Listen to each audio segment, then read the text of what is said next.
Hi friends, welcome back to நலமுடன் வாழ. இன்னைக்கு நாம பார்க்க போற வீடியோ என்ன பார்த்தீங்கன்னா கர்ப்பப்பை இறக்கம் அறிகுறிகள் பற்றி தான் பார்க்க போகிறோம். கர்ப்பப்பை இயல்பாகவே 4 பக்கமும் சுருங்கி விரியும் தன்மை கொண்ட தசைகளால் சூழப்பட்டது. அதனால்தான் ஒரு அங்குல வயிற்றில் குழந்தை வளரும்போது அதற்கேற்ப தசைகள் விரிவடைவதும் பிறகு தனது இடத்துக்குள் சுருங்கிக் கொள்வதுமாக இருக்கிறது. இவை இருக்கும் இடத்திலிருந்து தள்ளி கீழிறங்கி வருவதுதான் கர்ப்பப்பை இறக்கம் என அழைக்கப்படுகிறது. இவை எல்லோருக்கும் வருவதில்லை. 55 வயதுக்கு மேற்பட்ட பெண்களுக்கு கர்ப்பப்பை நீக்கம் செய்வதற்கு இதுவும் ஒரு காரணமாகிறது. அதிக குழந்தைகள், பிரசவத்திற்கு பிறகு உடனடியாக அதிக எடைகளை தூக்குவது, அடிவயிற்றுக்கு அதிக உழைப்பு தருவது, உடல் எடை அதிகரிப்பது போன்றவற்றால் கர்ப்பப்பை பலவீனமடைந்து கர்ப்பப்பை இறக்கம் உண்டாகிறது. கர்ப்பப்பை இறக்கத்தை ஒரு சில அறிகுறிகள் வைத்து தெரிந்து கொள்ளலாம். வாங்க இன்னைக்கு அதை பத்தி பார்க்கலாம். கர்ப்பப்பையை சுற்றி இருக்கும் தசைகள் வலுவிழந்து பலவீனம் அடையும் போதுதான் கர்ப்பப்பை இறக்கம் நிகழ்கிறது. அப்போது கர்ப்பப்பை அருகில் இருக்கும் குடல், சிறுநீரகப்பை, மலக்குடல் 3 அருகில் இருப்பதால் இவை அழுத்தும் போது சிறுநீர் பிரச்சனை உண்டாகிறது.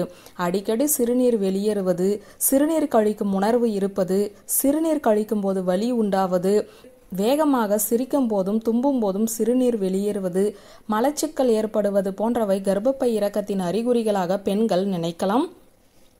கர்ப்பப்பை இறங்கும் போது அவை சிறுநீர்ப்பை மற்றும் மலக்குடலை சேர்த்து இழுப்பதால் இடுப்பில் வலி உணர்வு அதிகரிக்கும். இயல்பாக வரும் இடுப்பு வலியை போன்று இல்லாமல் இடுப்பில் சற்று அழுத்தமாக கை வைத்து நின்றாலே வலி உணர்வு குறையும். பிறகு மீண்டும் வலி உண்டாகக்கூடும். ஒவ்வொரு முறை இடுப்பு வலி உண்டாகும் போதெல்லாம் இடுப்பில் கை வைத்து ஊன்றியிருந்தால் வலி குறைவாக இருக்கும். சாதாரணமாக இடுப்பு வலி இருக்கும்போது இப்படி இருக்காது. தொடர்ந்து வலி இருக்கும்போது உங்கள் கைகளை ஊன்றி வைத்து பாருங்கள். ஒருவேளை கர்ப்பப்பை இறக்கமாக இருந்தால் வித்தியாசத்தை நன்றாக உணர்வீர்கள். வெள்ளைப்படுதல் இயல்பானது. சில பெண்களுக்கு மாதவிடாய் காலத்துக்கு முந்தைய நாட்களில் வெள்ளைப்போக்கு இருக்கும். சிலருக்கு அதற்கு பின்பு இருக்கும். இவை சாதாரணமானதுதான். ஆனால் எல்லா நேரங்களிலும் எப்போதுமே வெள்ளைப்போக்கு இருந்தால் அது கர்ப்பப்பை இறக்க அறிகுறிகளாகவும் இருக்கலாம். வெள்ளைப்போக்கு துர்நாற்றத்துடன் வெளிரிய நிறத்தில் இருப்பது கருப்பை பிரச்சனைகளை குறிக்கும். ஆனால் கர்ப்பப்பை இறக்கத்தால் உண்டாகும் வெள்ளைப்போக்கு சாதாரணமாக இருக்கும், தொடர்ந்து இருக்கும் என்பதால் இதை பல பெண்களும் அலட்சியப்படுத்தி விடுகிறார்கள். பொதுவாக பெண்கள் குழந்தை பேருக்கு பிறகு நடுத்தர வயதுக்கு மேல்தான் கர்ப்பப்பை இறக்க பிரச்சனையை அதிகம் சந்திக்கிறார்கள்.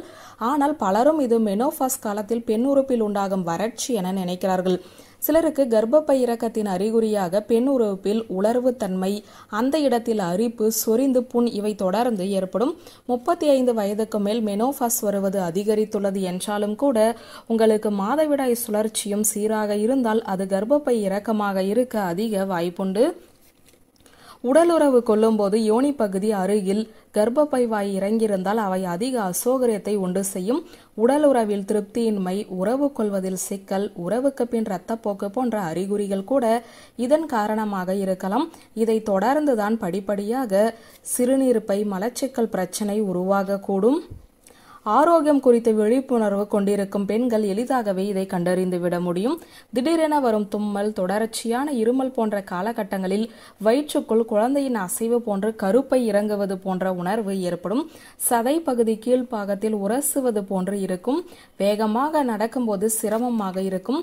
கர்ப்பப்பை இறக்கத்தை முதல் மற்றும் 2ஆம் நிலையில் கண்டறியும் போது சிகிச்சை பெறுவதும் எளிதாக இருக்கும். இப்போது சொன்ன இந்த அறிகுறிகள் எல்லாமே கர்ப்பப்பை இறக்கத்திற்கான அறிகுறிகள் என்று அச்சப்பட வேண்டாம். அதே நேரம் அலட்சியப்படுத்தவும் வேண்டாம். ஏனெனில் கர்ப்பப்பை லேசாக இறக்கம் கொள்ளும் போது இந்த அறிகுறிகளையும் தீவிரமாக வெளிப்படுத்தாது. 40 வயதுக்கு பிறகு மாதம் ஒரு முறை கர்ப்பப்பை குறித்த முழு பரிசோதனை செய்து கொள்வதன் மூலம் பாதுகாப்பாக இருக்கலாம். வியூவர்ஸ், இந்த வீடியோ உங்களுக்கு பிடித்திருந்த லைக், கமெண்ட், ஷேர் பண்ணுங்க. நன்றி.